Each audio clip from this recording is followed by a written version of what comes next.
I think wapendwa, tumeongea vitu mingi sana kuhusu mambo na ndoa, na watu wengi wanasema hey mama, hey mbona hapa hivi, lakini ukweli ni huo.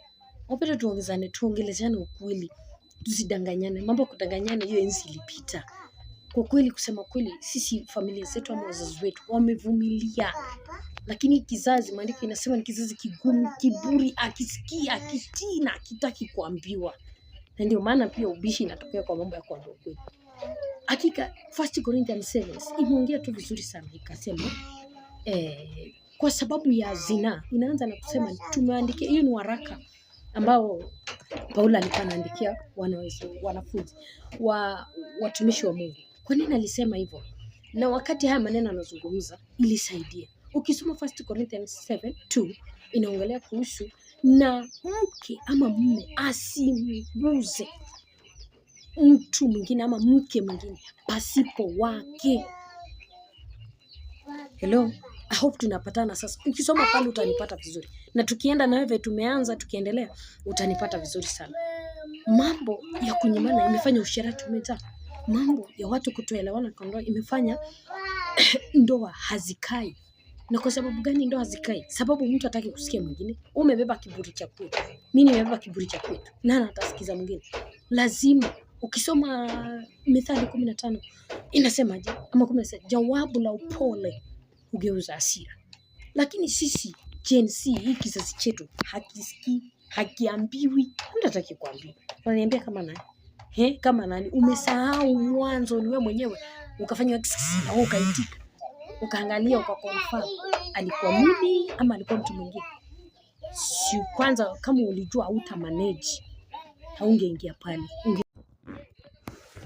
Hapo mahali pa 1 Corinthians 7:2 hapo ndio kizaza inatokea. Kizaza inatokea wapi? Mume asimguze mtu mwingine pasipo mke wake. Sasa hapo ndio kizaza inaingilia. Upendo, hapo ndio changamoto ipo. Changamoto inaingilia hapo sababu ipi? Most men we fire after fire, moto baada ya nyingine, akiwa kwa ndoa kuvumilia. Wanawake ndio wameumbiwa roho kuvumilia, wanaume wameumbiwa roho ya kupenda, ndiposa wanapenda. Lakini wewe mwanamke utavumilia kwa hayo yote. Na maanisha nini? Pia wanaume waangalie katika hilo swala, huo mstari ni mdogo zaidi, lakini umefanya divorce kwa mandoa mingi imefanyika. Sababu ipi divorce ifanyike? Sababu hawazingatii huo mstari 1 Corinthians 7:2, na mume asimguze mtu mwingine pasipo mke wake, yani his own wife, mke wake peke yake. Hii mambo ya sijui ex sijui sati ijatajwa hapo. Ujumbe inafaa ifikie such men, mtu mwenye atulii na mke wake, atulii, hana ile upendo na gawa huko nje, na fuku unaweka kwa mke wako. Only your woman. Kiza science hapa. Sababu gani? Hatusomi, hatuelewi neno, na hapati hata kuelewa neno. Tunataka kujionyesha sisi mashujaa. Wanaume sasa sisi ndio tupo, sisi ndio wapi? Ni mmepata nini ama ni masaibu, mashida mnaongeza tu kwa ndoa zetu? Mashida, problem after the other. Naishi meno.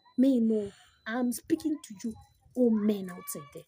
So men, huo mstari ili mzingatie kuvumilia na watoto wa wengine.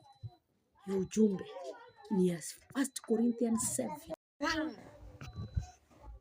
Hapo malipo 1 Corinthians 7:2 ndio nilikuwa namalizia kwa wanaume. Men, why did the Bible say it so? Why did the Bible talk so? No man, hakuna mwanaume nafaa kuguza mtu mwingine, only his wife. Why? Si tuko watumishi peke yake. All men, nyinyi ni mfano wa Mungu. Na nasikianga sisi tuliumbwa kwa mfano wa Mungu, na hata hivyo ndio maandiko inasema. Ukisoma inasema mwanaume ni kichwa, yana ana represent Yesu Kristo. Lakini what they do na wao ni Mungu peke yake. Na kwa nini haya maandiko yakazingatiwa? Ili pia wapee Mungu heshima, na sisi tuwapende, sisi tuwatii. Wanawake hatujaumbiwa kupenda, tumeumbiwa kutii. So maneno, ukipenda utachoka, lakini hii ujumbe ni ya wanaume. Men, I'm talking to men.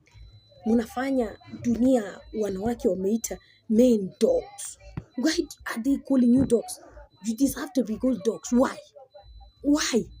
Sababu ni unachovya kila mahali, unatapika bado unaikula. Ndio maana huo msemo wa mama wa kitambo wakauleta, si tumeupata na ndio tunaendelea nao. So men outside there, you should change. At least make your home small heaven.